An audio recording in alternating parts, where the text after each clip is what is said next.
Hi everyone, and welcome back to ChompCast. As always, I'm Jordan Rico. I'm Adam Krasno. And I'm Rafe Khan. And we have a really great episode for you guys today. So, welcome to ChompCast. We have with us today Madeline Soave, the head coach of the Florida Gators Dazzlers. From her roots in Michigan to dancing as an NAIA All-American and now leading one of the most visible programs at UF.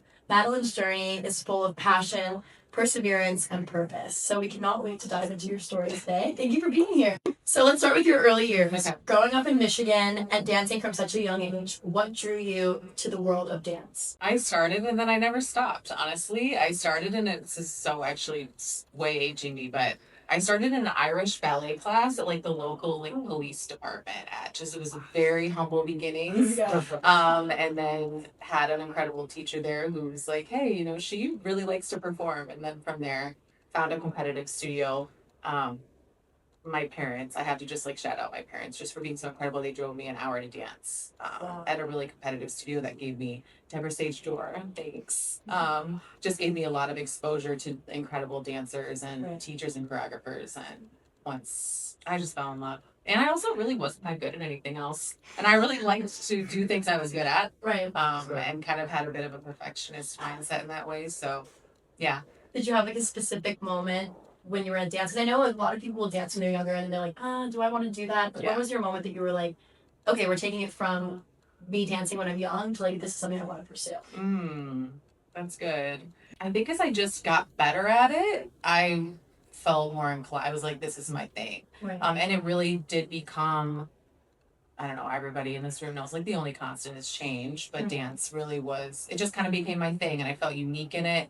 I didn't see a lot of other people at my high school that were doing it, so it just became a big part of my identity and something that I just fell in love with and was always kind of there for me. It's a very expressive kind of sport, and I loved the creative piece of it, and it helped me, I think, build a lot of confidence and find my voice, and yeah, I really just fell in love with it and have not stopped loving it since.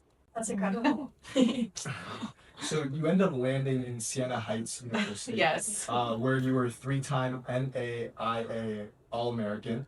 And then you even performed in Chicago. Mm-hmm. What were those years like, and how did they shape you as a person and kind of drew you towards the performances that you ended up doing? Great question.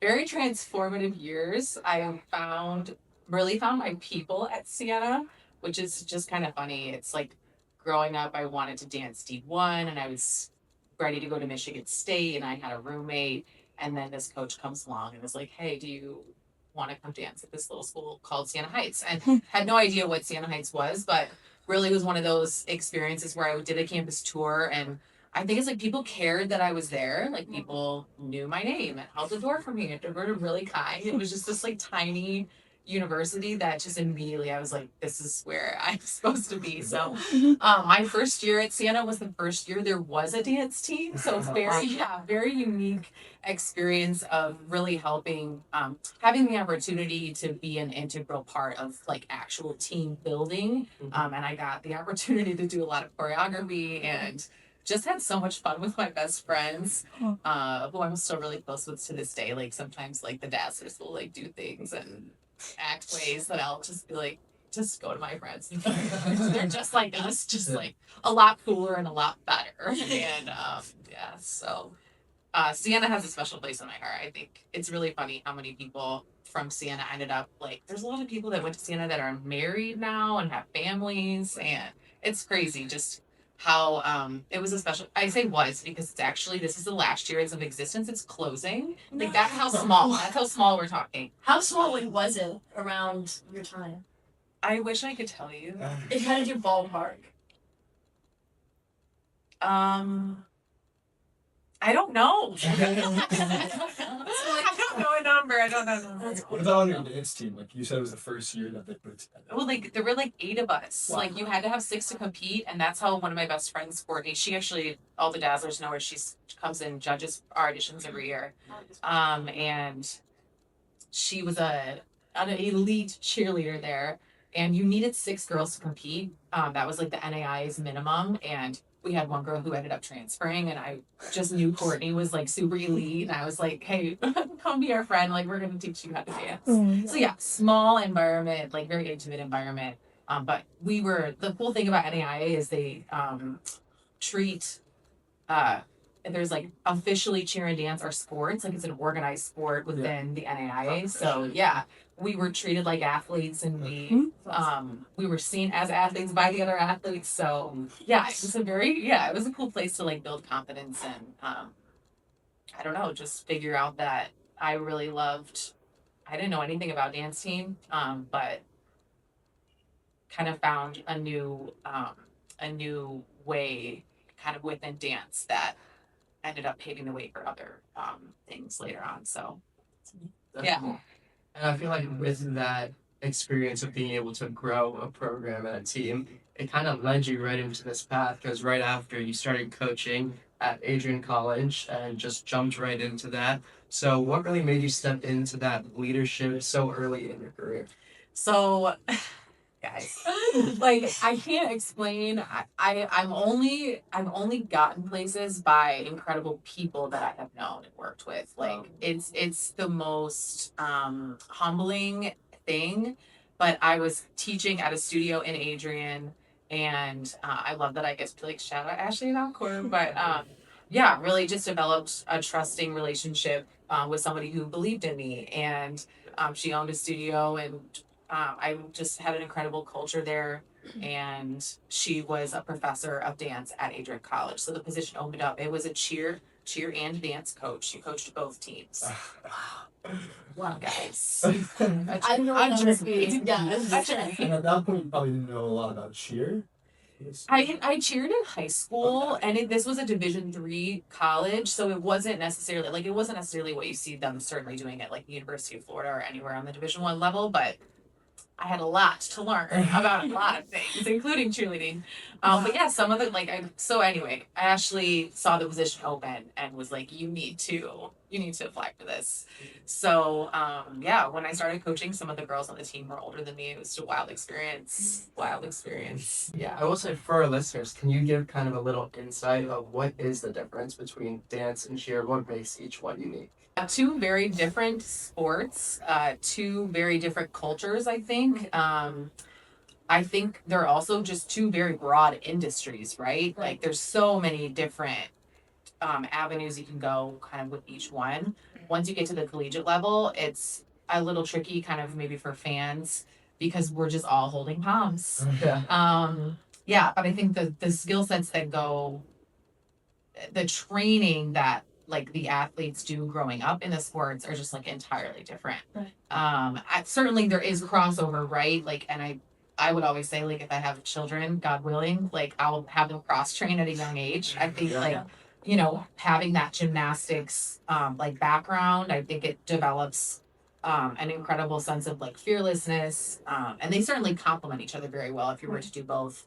But they're excellent at things that we would fail at and quite literally fall on our face. And, we get some feedback from them that they enjoy watching some things that we do because it's kind of something that they're not so comfortable with. So yeah, they certainly have different skill sets that, especially at this level, I think complement each other really well. Right, and I definitely do want to touch on the importance of art that's also in dance. I think like cheer is very like athletic, it's very like that, and so is dance, but dance also has this big component of being able to be fluid and be able to be creative. Is that one of your favorite parts about it? It certainly is, and we try to be really intentional about keeping that alive at the college level. I think especially being a game day team, and we love details. We are very meticulous on our team about the way that we execute the things that we do on game day. And that the lens can get so narrow, I think, sometimes that we're really intentional about building things like we do ballet every week. We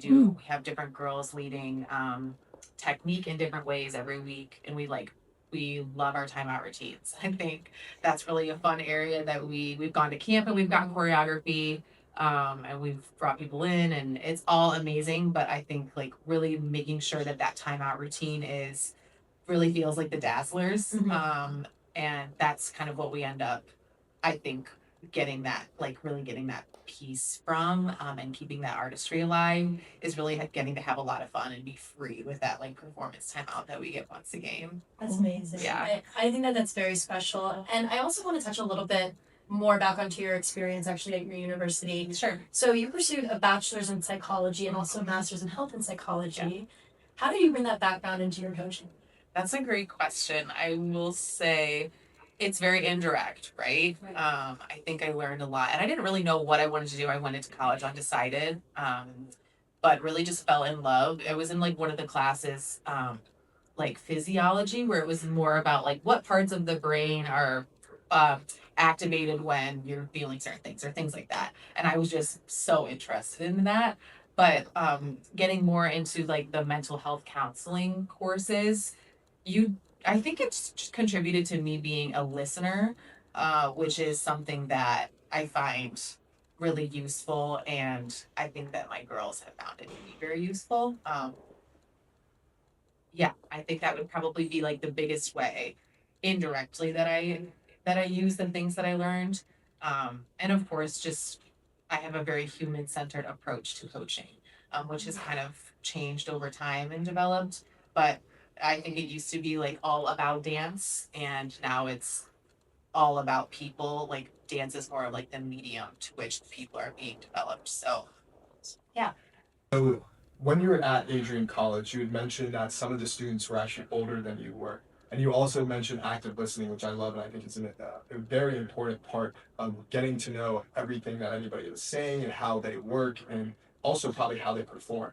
So how did you kind of put those two things together, and how especially did you handle going into a position that you didn't necessarily feel comfortable in? Sure. So I think this is kind of where this is something I think I've carried from the beginning of I very much coach from within. So like coming into a team when you're 21 years old and like being like it's me and then you, like it would never work. And honestly, even now with almost a decade of coaching experience under my belt, I still don't think it would have worked if I would have come into Florida that way. So I just I'm very aware that I don't know, I'm a woman of faith, and I don't think that I'm here or even was there, even at that point, because of things that I had done or in my own power. So I tried to approach every opportunity from like a very humble standpoint, and I was always very, very transparent with anybody that I've coached. That I have a lot to learn. I'm here to learn with you, and we're actually going to be teaching each other quite a bit of the time. So I think that was helpful, just being honest and transparent when I went in. Um, and another thing I say, I think I learned this, I'm not sure when, maybe at GCU from Coach GK, who I'm sure we'll talk about later, but I think staying ready for anything has been a huge theme in my coaching career. And uh, that was certainly a job that I had to stay ready for anything at all times. It was very learn as you go, like I was not an expert by any means. And I was learning so much. I mean, it was, you know what I think the biggest piece is I learned how to fail. I think probably for the first time. Yeah, I learned how to fail. And I really, really struggled with that. No, I think even what you were saying earlier of like you like to do things that you were good at. Like Yeah, I think it yes. is like the inner perfectionist. It is the inner even like dancing I know is such a technical Right. sport that it's like you have to almost be perfect in so many ways. And so I definitely understand like the learning how to fail is so crucial, but it's also very hard. Yeah, well, and I just now it's all coming back to me. Like recruiting was such a big piece of it since it was a small school. Coaching at a small school is recruiting is almost like, I mean, it's almost as important as at a big school because nobody knows what Adrian College is. So I was driving around all over the place trying to find really elite dancers who I could come and kind of the same way that I fell in love with Sienna Heights, like bring them to Adrian, hopefully have them fall in love with us.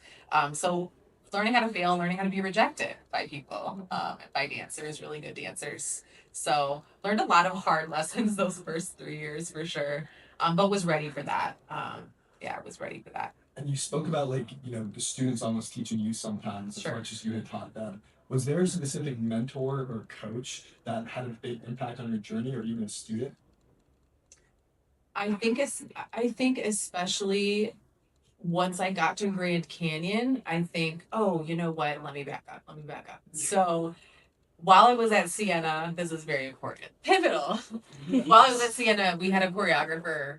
So we'd have choreographers come in and do our competitive routines. And one year we had the University of Michigan coach, Valerie Stead Patsos. Okay, so this was like, for me, this was everything. So we'd get in the van, we'd drive to her studio, she'd put the routine on us. We'd stop at like Applebee's on the way home, and then, so she became somebody who I would call her and just ask her. I would interview her just like this. I would be like, hey, can I just have some of your time? Like, I really love what I'm doing. Once I started coaching, like, you had a really big impact on me. And she's just like an incredible coach. She's a studio director. She's a judge. She's an incredible human being.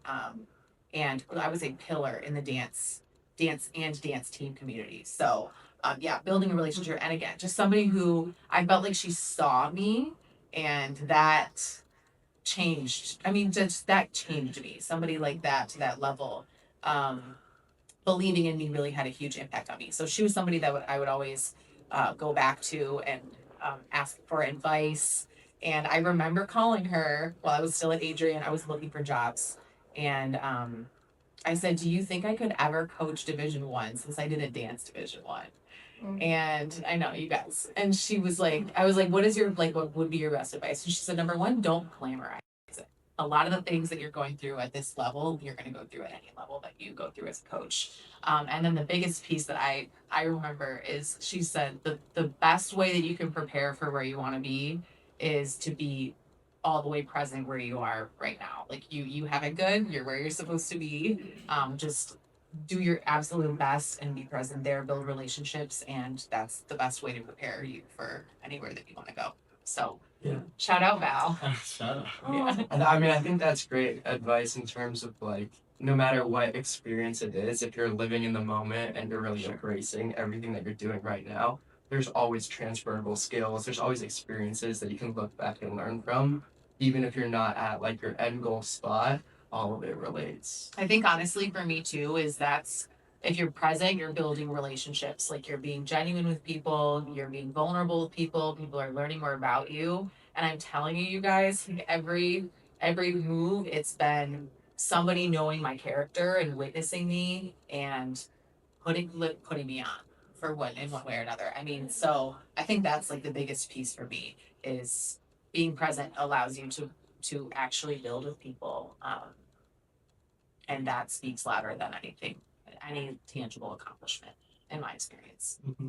And from your coaching background, that extends beyond just coaching at universities or colleges. You were also a company director at Soul Shock Dance Company. How does that experience differ, and what aspects of that do you now bring to coaching? That's a good question. Soul Shock was a very unique and special experience with a very that group of people I won't get like maybe too much into it, but very special group of kids, right? So that's I think the main difference. You're working with kids, and versus now I'm working with young adults, and those kids are really special and they had been through a lot. So I think my heart just absolutely like broke open for them in a way that I had never done so before. I think, and I really just threw myself into that and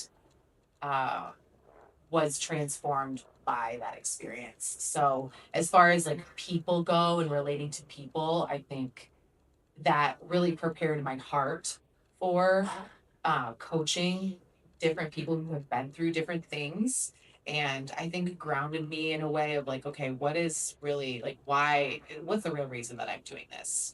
Like, yes, they're incredible dancers, but that I think Soul Shock was a turning point for me as far as like purpose goes, for sure. And I also worked alongside an incredible choreographer, Haley Hoffman, who inspired me in a really cool way. Just look at choreography a different way. And the way like her staging and just like everything, the way that she told the story and really challenged me. I was very challenged by my time at Soul Shock.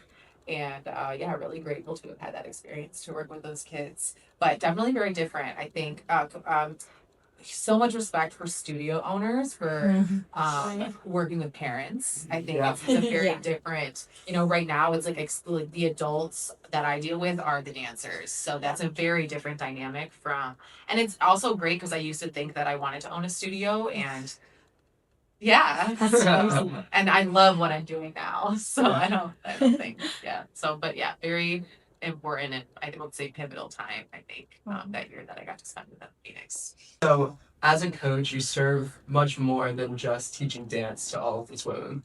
It also serves as kind of a mentor and a guide throughout their whatever stage of life they're in. Sure. So, going from soul shock to collegiate, how do you really embrace that, as well as your psychology background of being a mentor to these girls? Mm-hmm.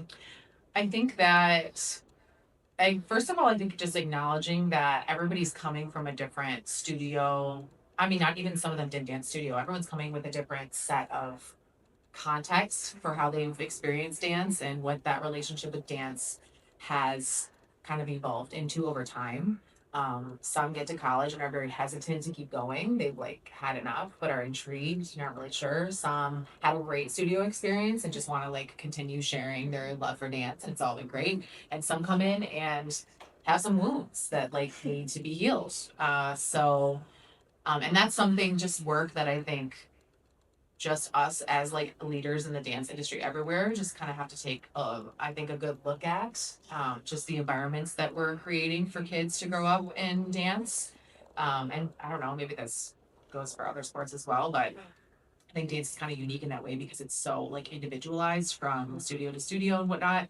And it's at the end of the day, it's a business, right? So kind of unique situation there. But yeah, I think getting to know each one is each person is really important to me, especially in the beginning. And you kind of get to learn a little bit about why they are the way they are, why they react to things the way they react. We talked a lot about spots. Any dancers out there know it's the minute you get that first spot in a game or a pregame or a timeout routine, it's you kind of I'm constantly, that's a time where I'm checking the room.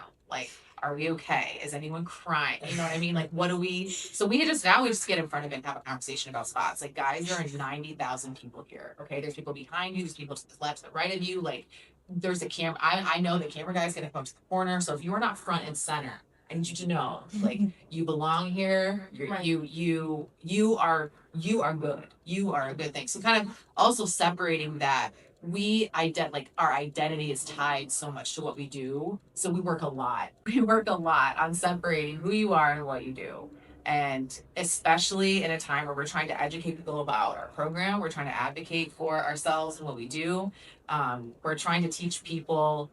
Yes, we want people to know we are the dance team, and that has been really important. We're the official dance team of the Florida Gators. Some people don't know what a dazzler is. Seriously. So That's actually my next question. but freak out. I'll freak out. But we do that, I think, by way of showing people who we are. And I think that, if you knew these girls, if you had a conversation with them, if you learned a little bit about their 3 majors and their 17 minors and all the different things that they're involved in, you would realize that they are athletes. They are student athletes. I think a lot of sports that are also very uniquely tied with art and creativity can also sometimes be looked at as, okay, well, are they just not really a sport? Sure, it's more subjective, right? It's very subjective. Yes. And it's also so I think it's very important to make that distinction that these women are athletes and that they're, putting in all this work and that this is a very physically hard sport as well to do, and it takes great practice. So, you're here now in Gainesville as the head coach of the Gators Dazzlers. What does it mean to you to lead this team and represent UF? What does it mean to be a Dazzler? I have to start, I'm incredibly humbled constantly. It never gets, you guys, we were on the court in April and won the national championship. That's incredible. We were there. You're part of that experience. I was there. That never gets old. Was that one of top moments? Top moments. Yeah. Just things that you never imagined you would experience. Truly ever imagined I would experience that. So I'm just I this thing for me lately has been I don't know. Don't mistake me for a career woman because I'm just a girl with a career. Like I just very humble beginnings. Like I am living my dream. And I'm so incredibly blessed and humbled to be doing it. I think especially with the human beings that I get to do it with every day. Like we have the most phenomenal people. What does preparation before a game look like? Is there anything that we may not expect, our audience may Sure. not think that y'all do? We practice every day this semester, so that's something new. Like even weekends? No, well, no. I'm sorry. Okay. They'll have Sundays off. Sorry. Sundays. Monday to Friday they practice. And they work out in the south end zone weight room, which is like the Olympic weight room where all the other athletes work out. So that's really a cool cool. space. We've loved having that new opportunity. They've been in there about 2 years now, I think. So yeah, work out twice a week together in there, and yeah, they do a new timeout routine for every home game within a sport. So like we'll repeat we'll do the same one at football and basketball, but like we'll never do the same one at men's basketball twice or so there's certainly a lot of physical preparation that goes into what they do. Yeah. As far as things you might not know, I'm not sure. What about the mental aspect of it? Sure. What's that prep to the game? Because I know you guys recently, last game, went to LSU. Yes. And this is the first thing. Yeah. So how did that look like different to your other games? So this is where I think that ready for anything, and like they would say that to you as well. I think that's just something that we've all really held on to. Like, guys, don't ask me about like just be ready to be comfortable in uncertainty. And that's like the level of professionalism you guys on these girls is like they impress me constantly at their ability to adapt and pivot. Which again, it's like if you think about athletes in this space, like this just reinforces the idea that like they are athletes. They can physically perform and pivot as needed at any point. So what does it look like to be a Dazzler? What is a week in the life like? I know you kind of just talked about practicing, but what is like the different techniques? I know you mentioned ballet. So for the listeners that don't know how like, I guess fast dance is, Sure. like there's so many different, what is it, techniques, styles? Is that the right word to use? Yeah. I mean, it's not a dancer. But what does that look like? Do you guys touch on all those different ones? What would you categorize the Dazzlers dancing as? Like, what does that kind of look like? Well, we are a game day team. Right. So I do think that the Dazzlers historically has a really unique style that's been like really fun to play around with. And I think coming in, it was like, okay, what are some ways that, first of all, I just need to get to know like all of the rich tradition of the University of Florida. So that was like super fun, just kind of, and there was a lot to take in. Guys, my first day was 1 week before the first football game in 2022. Wow. So if you can imagine, You got someone thrown said into it's going to be drinking water out of a fire hose. And Yeah. like, thank you to whoever that was, because a little bit of mental preparation there. But so it was really getting to know the girls and just getting to know the Dazzlers as a brand. And then kind of figuring out, okay, because it was like we want to innovate and we want to trailblaze. That was made very clear to me when I came in. So, but also like preserving that Florida tradition is super important and honoring the legacy of everyone who's come before us. So it's been really, really fun to hold on to certain things and enhance them. And then, okay, like what things kind of like need to get with the times, you know, and like what are some ways that we can push the program forward. And I would say not necessarily like catch up with other teams, but like let's go, like foot on the gas. So and I think their game day style has been like a really fun thing to play up. So we're changing things all the time. Like we are not a team that just like does the things that we've always done. We are not that way. And I think that's a little bit of like my nature. I'm constantly looking at like, okay, what can we do better? And like how can we do more? And they're all on board for that. Bless their hearts. But yeah, so it's the things that it's performing individually on the sideline. Like, look at me shaking my palms when nothing's happening. Like when they're talking about like Hellman's mayonnaise, the official mayonnaise of the Florida Gators. Like if you look at the Dazzlers aren't just standing there. Like they're doing something. Right. So never just standing there. Yeah. So kind of developing that like individual style and figuring out how to perform individually while still looking cohesive as a group and look uniform. I think that's a big part of what we do. Just like songs playing from the band and you recognizing what it is and everyone joining it together. Like there is a detailed science to everything that they do. DJ plays, what are we doing all together? Captains, I have to shout out my captains. My captains do so much incredible work. You're going to see them on the field, absolutely running the show, but behind the scenes, they go above and beyond for this program. And things that people will never see or understand unless I'm calling them at like 11:45 p.m. Like, hey, so can we talk about like timeout 3 in the third quarter one more time? Like, so and they always answer and are like the most gracious people ever. So yeah, just like all the elements that go into game day, and like game days for each sport is different. So a football game day looks completely different from a basketball game day, which looks totally different than a volleyball game day, which pretty soon we're going to be doing all three. At once. Awesome. Yeah. Wow. So November, they call it Dazzvember. They will be doing, they'll have volleyball, men's and women's basketball, maybe some gymnastics, and football at the same time. So they're major. They're no joke. The Dazzlers are no joke. I'll just add in, like, from a fan perspective, it's baffling sometimes their ability to learn so many routines.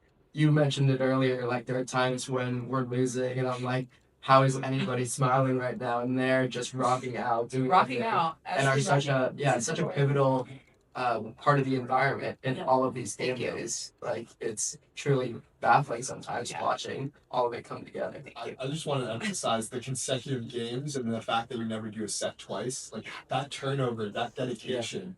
I mean, that's something I learned from this episode. I didn't know for some reason. Like I thought, okay, well, there's got to be some certain like choreography that you guys can keep going back to, but then it's to see how hard they're working to even learn one routine and then never doing the same. It's crazy. Put some respect on the dance. For students that are dreaming of getting into dance or any passions, as a matter of fact, what's one piece of advice that you would give them, given your own journey? The first thing, honestly, that comes to mind is just keep going. I think endurance is a really big thing for me as a coach right now, and it's one of our values that are still on the list. We'll see which one is the one, but I think it's just kind of hard right now. It's easy to get discouraged. I think it's just like very easy to get discouraged right now. Just like with the nature of social media, and people will always have something to say, whether you're doing, it doesn't matter. You just, Always. So I think that's the only thing that's maybe set me apart from any other coach. Like I just kept going, and it doesn't matter if you're told no or you will be rejected, I guess. And that's another thing. Like, expect to be rejected. Expect for doors to be closed in your face. Expect to fall and to fail, because it will happen. And eventually, if you keep going, the door will open for you. I think that's beautiful.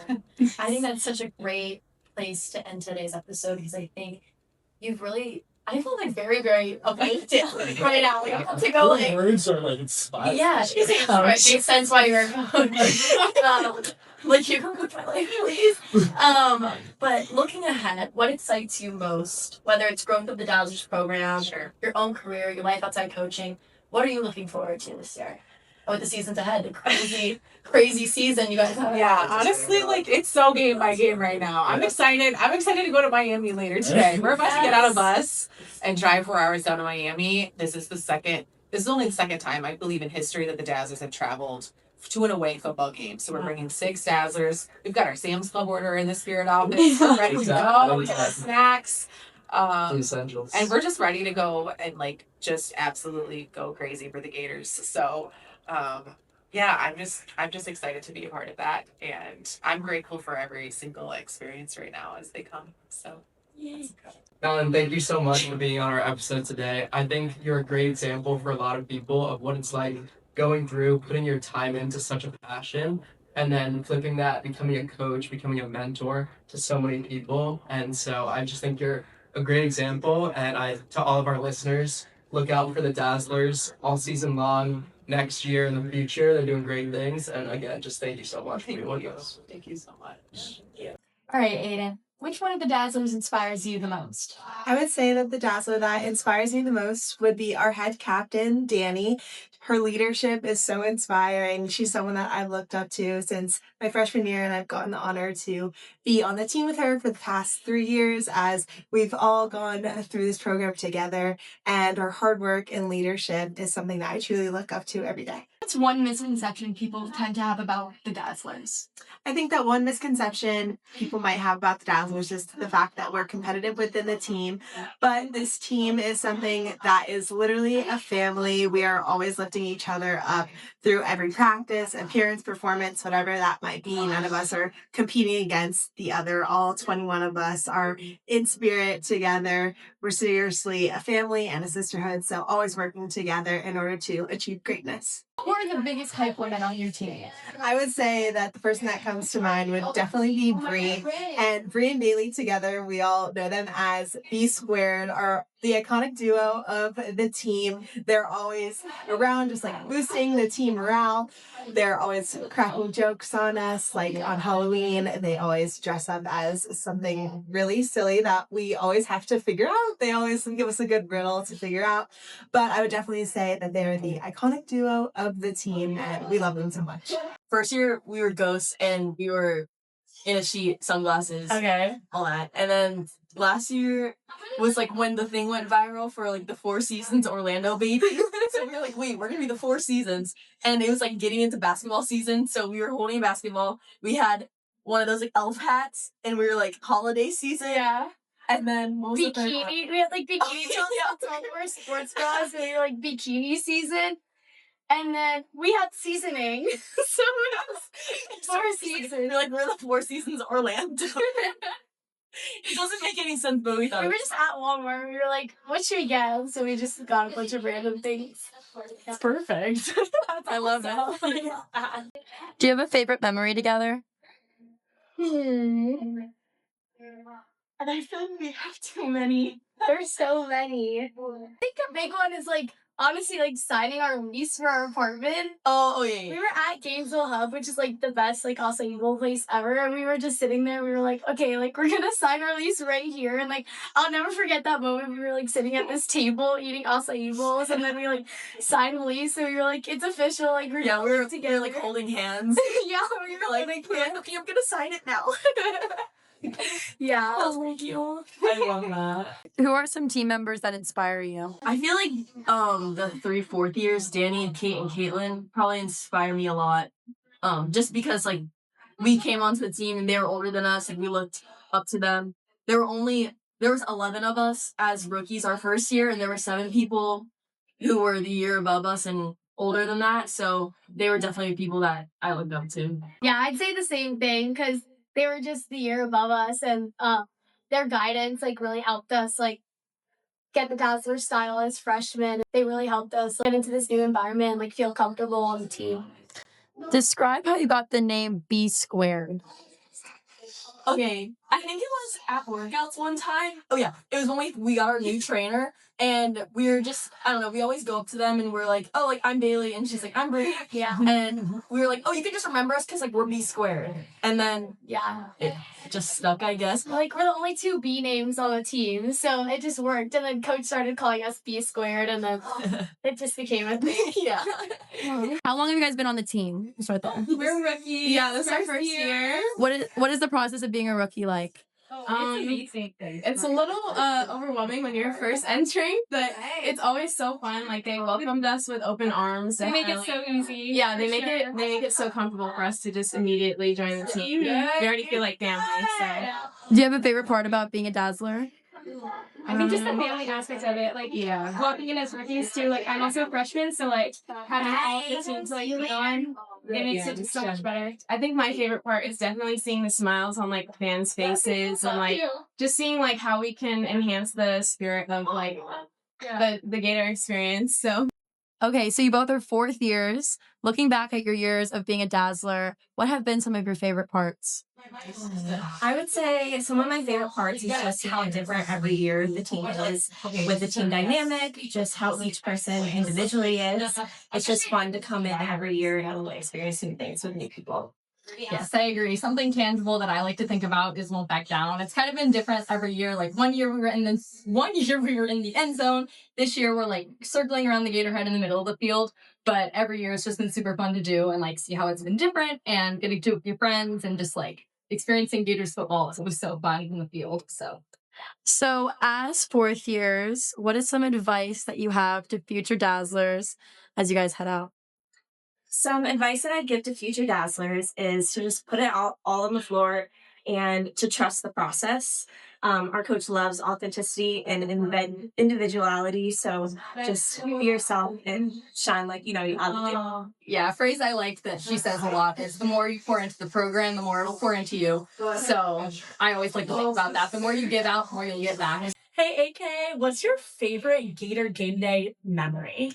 So I think my favorite Gator game day memory is a pretty much shared favorite with the whole university, but it's when the Gators won the national championship in 2025 men's basketball.